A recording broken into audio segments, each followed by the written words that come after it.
আসসালামু আলাইকুম রহমতুল্লাহি বারাকাতু। হ্যালো গাইস, আপনারা সকলেই কেমন আছেন? আশা করি সকলেই ভালো আছেন। আজ আমি আপনাদের সামনে একটা ভিডিও নিয়ে এসেছি। সেই ভিডিও সম্পর্কে আজ আপনারা ইউটিউবে, ফেসবুকে অনেক আলোচনা শুনেছেন। রাসেল ভাইপার এই সাপটি আসলে কি এই নতুন এসেছে না অনেক আগে থেকে এই সাপটি এসেছিল? এবং এই সাপের কারণে আজ আমরা কৃষক যারা আছি তারা জমিনে কাজ করতে যাই না, ভয়ের কারণে যদি আমাদেরকে কামড় দেয় ৮০ থেকে ৩০ মিনিটের ভিতরে মারা যায়। আসলে এই সাপটি সম্পর্কে একটি সুন্দর আলোচনা করলেন আমাদের শায়েখ মুফতি আলী হাসান উসামা হাফিজাহুল্লাহ। চলেন আমরা ভিডিওটি দেখি, তারপর আমাদের মতামতগুলো কমেন্ট বক্সে লিখে যাই। এই অঞ্চলে আগে এক সাপবিদ ছিল, বাংলাদেশে বাড়ি না, বিদেশে বাড়ি, কিন্তু এই অঞ্চলে এসে অবস্থান করত। সে একটা সাপ নিয়ে বই লিখেছিল। ওই বইয়ের মধ্যে চন্দ্রবোরা সাপ নিয়ে কিছু কথাবার্তা লিখেছিল। তো এখন সেই চন্দ্রবোরা সাপ নিয়ে জনাব রাসেল সাহেব যেহেতু বইয়ে আলোচনা করেছে, এজন্য সাপের মালিকই তারে বানিয়ে দিয়েছে তার নামে রাসেলস ভাইপার। অথচ রাসেলস ভাইপার না, এইটা আমাদের পুরনো চন্দ্রবোরা আর কি। তো এখন নতুন করে আতঙ্ক আসলো কেন? কারণ এক ইস্যু আসলে আর এক ইস্যু যায় হিসুর মতো করে ভেসে। এখন বাঙালি তো ইস্যুপ্রিয় জাতি, হিসুর মতো আসতেই থাকে আর টিস্যুর সঙ্গে ভেসে যেতে থাকে আর থাকে। তো যদি এখন রাসেল ভাইপার দিয়ে সবাইরে ব্যস্ত রাখা যায়, ইন্ডিয়া যে বাংলাদেশের ভেতর দিয়ে ট্রেন লাইন চালু করছে এটা ভুলে যাবে। জেনারেল আজিজ সাহেব কি করেছে, বেনজির সাহেব কি করেছে, আরো কত কত সাহেব কত কিছু করেছে, এগুলো মানুষ ভুলে যাবে। ইন্ডিয়া মামারা বা যেটাই বলি আর কি, মহামান্য ইন্ডিয়ারা যেই পানি আমাদেরকে দিচ্ছে এই স্মৃতিও মানুষ ভুলে যাবে। আর আমরা মাজলুম সিলেটবাসীরা বহু বছর ধরে যে জুলুমের শিকার হয়ে আছি এগুলো সব হারিয়ে যাবে এক রাসেলস ভাইপারের পেছনে পড়ে। তো ব্যাস নতুন নতুন ইস্যু আসতেই থাকে। মাঝখান দিয়ে সেন্ট মার্কিন হয়ে যাচ্ছে কিনা ওইটাও গিয়েছে টোটাল ভুলে। সুন্দর না? একটা ইস্যু সামনে আনতে পারলেই ব্যাস, আর ফেসবুকের জগৎ তো সহজ, ইস্যু একটা ভাইরাল করে দিতে পারলেই হলো, বাকি সব কিছু মানুষ যাবে বেমালুম ভুলে। তো যে প্রসঙ্গে বলছিলাম, সব কিছু বয়ান করে বোঝানোর বিষয় না। মনে করেন ইহুদিরা একটা রাষ্ট্র চায় নাকি চায় না? আজকে থেকে চায় না, আরো বহু কাল আগ থেকে চায়।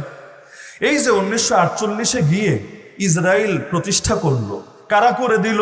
ব্রিটিশরা। যে ব্রিটিশরা আমাদেরকে দখল করে রেখেছিল, ওরা যে ওই দিনই প্রতিষ্ঠা করেছে আর তার আগের দিনই ইহুদিরা চিন্তা করেছে এমন তো না। ওদের স্বপ্ন তো তারও বহুকাল আগে। এই জায়নবাদী আন্দোলন শুরু হয়েছিল। প্রথমে দেশ একটা বানাতে চেয়েছিল আর্জেন্টিনায়, আপনাদের পেয়ারা আর্জেন্টিনায় একটা ইহুদি রাষ্ট্র বানাতে চেয়েছিল। জায়গাও খালি ছিল, বানালে কোনো সমস্যা ছিল না। কিন্তু হঠাৎ করে তাদের মাথায় আসলো মসজিদে আকসা ছাড়বো কেন, জেরুজালেমের এই লোভ বাদ দিব কেন, এই জায়গায় যাই না আমরা। তো প্রথম দিকে ব্রিটিশরা টাকা পয়সা দিয়ে ম্যানেজ করে সবাইরে বলেছে, দোস্ত চল না আমরা যাই, আমরা জেরুজালেমে গিয়ে দেশ গড়ি। তো ইউরোপে তো এমনি মহাসুখে ছিল, তো সুখের দিন ছেড়ে কেউ কি নতুন জীবনে যেতে চায়? আপনাদেরকে যদি বলে চলেন আমরা গিয়ে এখন বার্মায় বাড়ি করি, যাবেন না? আরে যাবেন? আপনি চিন্তা করবেন নিজের বসত ভিটা টিনের হলেও ভালো। বিশেষ করে মুরব্বী মানুষরা দেখেন না, বয়স হয়ে গেছে 80, বাড়িতে খুব কষ্টে আছে, দেখাশোনার কেউ নাই। ছেলে বলে, আম্মা আব্বা চলে আসো শহরে, তোমাদের সেবার জন্য সব কিছু প্রস্তুত আছে। বলে, না রে বাবা, সারা জীবন কাটালাম এই ভিটে বাড়িতে, এই বুড়া বয়সে ছেড়ে যেতে পারবো না, আমার লাশও এখান থেকে বের হবে। তো কি মধু পেয়েছে? মধু আর কিছু না, এটা হলো টান। মানুষ এরকম একটা টান অনুভব করে। তো ইউরোপের সুখের জীবন ছেড়ে কে চাবে জেরুজালেমে যেতে? কেউই রাজি হতে চাইল না। মাঝখানে হিটলার সাহেব এসে কাজটা সহজ করে দিল। এক হলোকাস্টে 60 লাখ ইহুদিরে মেরে শেষ করে দিল। বাকি যে কয়টা ছিল ওই কয়টারও ছক্কা মেরে দিলে আমাদের আর টেনশন করা লাগতো না, হিটলার সাহেবে যথেষ্ট হয়ে যেত। কিন্তু হিটলার 60 লাখরে যে মেরেছে, সারা দুনিয়া গালে দিচ্ছিল, আরে অ্যাডলফ হিটলার কামটা কি করলো। কিন্তু কামটা যে ঠিক করেছে না ভুল করেছে এটা যাতে দুনিয়ার মানুষ বুঝতে পারে, এই জন্য বরবাদে গুলিস্তাকে নিয়ে কুচি উল্লু কাফি হয়, কিছু উল্লু বাকি রয়ে গেছে। ওই উল্লুরা আমাদেরকে এখন বুঝিয়ে দিচ্ছে হিটলার মহোদয় যা করেছে ভালোই করেছে, আরেকটা হলোকাস্ট যদি হতো হয়তো খুব একটা খারাপ হতো না।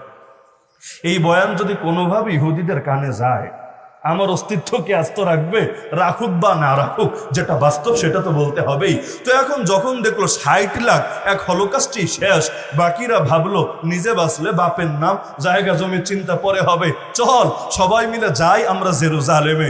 ওই উড়ে এসে জোরে বসলো, জারজ রাষ্ট্র একটা বানালো, মুসলমানদেরকে উচ্ছেদ করলো। যে প্রসঙ্গে আমি কথাটা টানলাম খুব ভালো করে বোঝেন। ইহুদিরা আলাদা রাষ্ট্র চায়, হিন্দুত্ববাদীরা বিজেপি হোক, আরএসএসই হোক, আর আমাদের ইসকনই হোক, international society for Krishna consciousness, যারা আলাদা হিন্দুত্ববাদী রাষ্ট্র চায়। খ্রিস্টানদের মধ্যেও ক্রুসেড করে অনেকে স্বাধীন রাষ্ট্র চায়। আমি আমার একটা মত বলছি, আপনাদের সবার খারাপ লাগবে, তবে ব্যাখ্যা সামনে আসলে আশা করি খারাপ লাগবে না। ওদের দিক থেকে, আমাদের না, ওদের দিক থেকে দেখলে আমি এতে দোষ দেখি না, কারণ ও একটা আদর্শ লালন করে, ও তার আদর্শকে প্রতিষ্ঠা করার তামান্না রাখবে এবং এটা রাখা উচিত বটে। আমি দোষ দেখি কিসের মাঝে জানেন? যে এখন মুসলমানদেরকে বোঝানো লাগে যে ইসলাম জিন্দা করতে চাইলে শুধু বয়ান দিলে হবে না, ইসলাম জিন্দা করতে চাইলে শুধু দাওয়াতের মেহনত করলে হবে না, ইসলাম জিন্দা করলে শুধু খানকায় বসে জিকির আজকার করলে চলবে না, ইসলাম জিন্দা করলে শুধু মসজিদ আর মাদ্রাসা বললে হবে না, ইসলাম জিন্দা করতে চাইলে আরে সমস্ত মানুষ শুধু ব্যক্তিগত ইবাদত ধরলেই হবে না, ইসলাম জিন্দা করতে চাইলে পাওয়ার লাগবে, ইসলাম জিন্দা করতে চাইলে শক্তি লাগবে, ইসলাম জিন্দা করতে চাইলে কাঁটা দিয়ে কাঁটা তুলতে হবে, ইসলাম জিন্দা করতে চাইলে জাহেলিয়াতকে মুর্দা বানাতে হবে, কারণ দুই বিপরীত আদর্শ একসঙ্গে কখনোই থাকতে পারে না। এটার মধ্যে আমি দোষ দেখি। এখন মুসলমানরা বলবেন তোমরা ইসলামী রাষ্ট্র চাও কিনা? অনেকে বলবে হুজুরকে রাজনৈতিক বক্তব্য শুরু হলো কিনা? রাজনৈতিক না অর্থনৈতিক সেই চ্যাপ্টার রাখেন, বাকি যদি এটা কোরআন এবং হাদিসের কথা হয়ে থাকে আর এটা শুনলে আপনার ভেতরে একটু একটু চুলকাতে থাকে, বেশি লাগবে না, আমি বলবো আপনার ঈমান নবায়ন করা ফরজ হয়ে গিয়েছে। পরিপূর্ণ ইসলাম কোনোদিন ইসলামী রাষ্ট্র ছাড়া প্রতিষ্ঠা করা সম্ভব?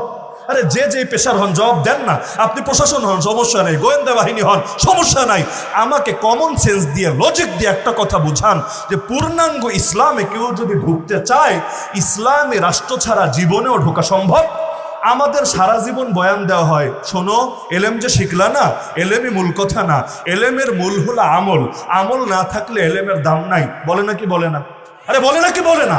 যেমন নামাজের এলেম সবার আছে, যদি নামাজ না পড়েন এই এলেমের দাম আছে, রোজার এলেম সবার আছে, রোজা যদি না রাখেন এই এলেমের দাম আছে, তা আমাকে বলেন আমার তো ইসলামী বিচার আচারের এলেমও আছে, আমার তো চোর চুরি করলে কি সাজা দিতে হবে এলেম আছে, কেউ কাদিয়ানি হলে কি সাজা দিতে হবে এলেম আছে, কেউ নবীরা গালি দিলে কিভাবে ওকে শিক্ষা দিতে হবে ওই এলেম আছে, আরে আমার তো সামগ্রিক এলেম আছে। ইসলাম যদি জিন্দা না থাকে এই এলেমের উপর আমল হবে কিভাবে? আমরা তো ইসলামের 25% বিধানের উপর আমল করতে পারি না। কোরআনের 6000-এর অধিক আয়াত, এর মধ্যে হিসাব করলে দেখবেন 2000-এর বেশি আয়াতের উপর আমল করতে পারি না। কেন? কারণ এগুলো আমল করার কোনো সুযোগই আমাদের জন্য রাখা হয় নাই। আরে পাপী তো আমরা। আমি হিন্দুত্ববাদীকে অপরাধী বলি না, কারণ সে হিন্দুত্ববাদ যেহেতু চেতনা লালন করে, হিন্দুত্ববাদী রাষ্ট্র সে চাবে, এটাই যুক্তির কথা। আরে আমি ইহুদিবাদীকে দোষারোপ করি না, কারণ ইহুদিবাদ এই চেতনা নিয়ে আমি সমালোচনা করব, কিন্তু চেতনা যদি সে লালন করে সে সেই চেতনা জিন্দা করার জন্য রাষ্ট্র চাইবে, আমি এতে কোনো দোষ দেখি না। আমি দোষ দেখি সেই নিকৃষ্ট মুসলমানদের মধ্যে যারা একদিকে মুসলমান হতে চায় পূর্ণাঙ্গভাবে, ইসলামের উপর আমল করতে চায় শতভাগ, আরে কিন্তু তারা ইসলাম জিন্দা করার কথা বললে তেলে বেগুনে জ্বলে ওঠে। তাহলে